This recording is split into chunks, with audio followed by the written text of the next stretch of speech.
Taylor tells us about how she's approaching her 5th studio release as she received a record-setting award in Nashville. For me, it's all about figuring out how to say things in a way I've never said them, how to make things sound the way I've never made them sound before. Taylor told us she spent the past 6 months writing songs for her new album, and you can expect some big changes. I've never wanted to make the same album twice. I really don't want to make the same kind of sounds happen 2 albums in a row because I think people like change. I think people like to hear something fresh and new, and yes, it's you, but it's a new version of you. So I think that's my main goal. We spoke to Taylor at the Nashville Songwriters Hall of Fame induction ceremony, where she received the Songwriter Artist of the Year award for a record-breaking 6th consecutive time. I think the first time I won the award, I was definitely a teenager. So to keep on getting it is wonderful, especially in a year when I've been so experimental with my music, and I really appreciate that they understood what I was trying to do. Later in the show, we have more with Taylor as Cody sits down with her and gets the scoop on meeting Ozzy, her new movie, and her new addition to the Country Music Hall of Fame. It's the largest donation by any individual artist ever. We were there as she saw the results of her generosity come to life. After a quick test of the scissors, Taylor made it official.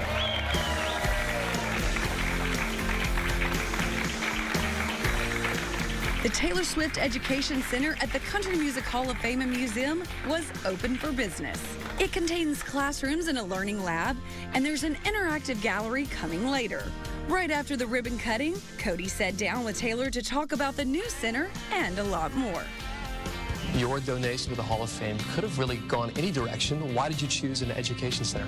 I think for me, music education is really such an important part of my life. I mean, my life changed so completely when I discovered writing my own songs and playing guitar, and to kind of put funding behind opportunities for kids to learn how to play an instrument, or to learn what it is to be a producer, or to learn what it is to be a tour manager, or figure out what it is to be a professional songwriter.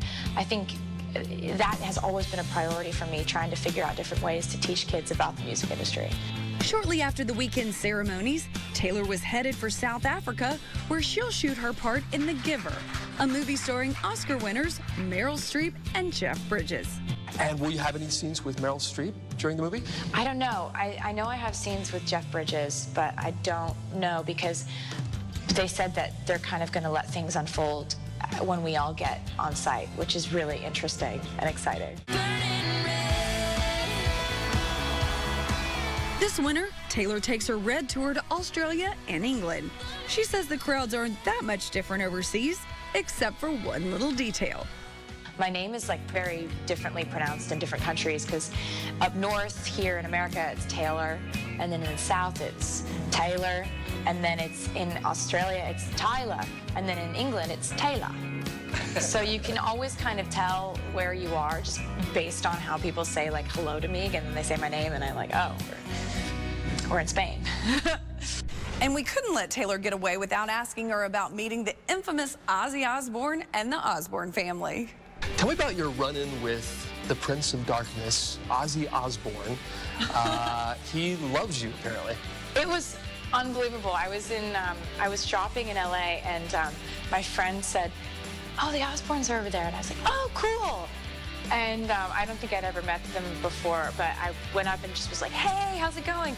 And met Sharon, Ozzy, and Kelly was there, and they're so lovely, and they're all so charming. Like, they're all just so witty and so quick.